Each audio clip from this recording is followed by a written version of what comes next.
Top quality और consistent performance के लिए सिर्फ सिल्वर पंप नाम याद रखना। સર પાસે હવે જાણી લઈએ સ્ટોક સ્પેસિફિક અને સેક્ટર સ્પેસિફિક ક્યાં રણનીતિ બતાવી. જગદીશ સર, તમે કયા સ્ટોક અને કયા સેક્ટર છે કે જે આપણે દર્શકોને અહીંયાથી રાય આપશો કે તેમણે અહીંયાથી ખાસ કરીને ફોકસ કરવાની સલાહ રહેશે સર? હેલો. જી હા જી સર, અવાજ આવે છે? હા સર, તમારા સ્ટોક સ્પેસિફિક અને સેક્ટર સ્પેસિફિક સર જાણવા માંગીશ. સેક્ટર સ્પેસિફિકમાં તો અત્યારે જે રિઝલ્ટનો સિલસિલો ચાલુ થયો છે યશ, એ જોતાં મને એવું લાગે છે કે અત્યારે આઈટી સેક્ટર પર તો આપણે બિલકુલ મદદ રાખવાની બિલકુલ જરૂર નથી. મને ચોક્કસ ખાતરી છે કે જે જાતના પરિણામ અત્યાર સુધી આપણે જોયા છે તે ક્વાઇટ ડિસ્કરેજિંગ, કારણ કે જે જાતના એ લોકોના ક્રોસ કરન્સીના જે આંકડાઓ છે, એ લોકોના માર્જિનના આંકડાઓ છે, ભલે કદાચ એ લોકોનું ગાઈડન્સ આગલા કરતાં થોડું વધારે સારું આપ્યું હોય, પણ માર્કેટ એને કોઈ દિવસ થમ્સઅપ હજી સુધી આપ્યું નથી.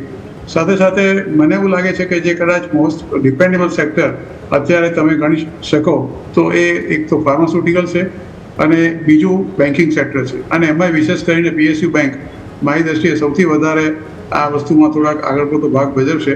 SBIનો 25,000 કરોડનો QIP આવ્યો અને જે જાતનો રિસ્પોન્સ મળ્યો, લગભગ 3 ગણું ભરણું ભરાવાની શક્યતા છે આજે.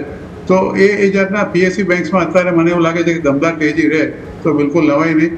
આમે તમે જુઓ તો આજે ઓફકોર્સ બેંક નિફ્ટી જે જુલાઈની એક્સપાયરી છે 31મી, એમાં તો 337 પોઈન્ટનો ઘટાડો છે. પણ ઓવરઓલ તમે જુઓ તો PSU banks have been doing very well. એ પછી જે આપણે એને કહીએ કે ટોટલી ઇમ્યુન છે આ પર્ટિક્યુલર જાતની મંદી તેજીથી, એ છે FMCG સેક્ટર. તમે કોઈ પણ FMCG સેક્ટર જોશો તો તમને ખાસ એમાં વિશેષ કોઈ એવો મોટો ઘટાડો કે તીવ્ર ઘટાડો નહીં દેખાય. તમે કોઈ પણ શેર, તમે હિન્દુસ્તાન લીવર છે, નેસ્લે છે, વરુણ બેવરેજીસ છે, ITC છે, કોઈ પણ તમે શેર લેશો તો એમાં તમને એટલો તીવ્ર ઘટાડો નહીં દેખાય જેટલો બીજા સેક્ટરમાં દેખાય છે. અને એટલે મારું માનવું છે કે અત્યારે you to be very stock specific. અને જો તમારે ખરેખર સેવ કરવું હોય તો સૌપ્રથમ તમારી પસંદગી FMCG પર રાખશો, એ પછી ફાર્માસ્યુટિકલ પર અને એ પછી PSU બેંક પર.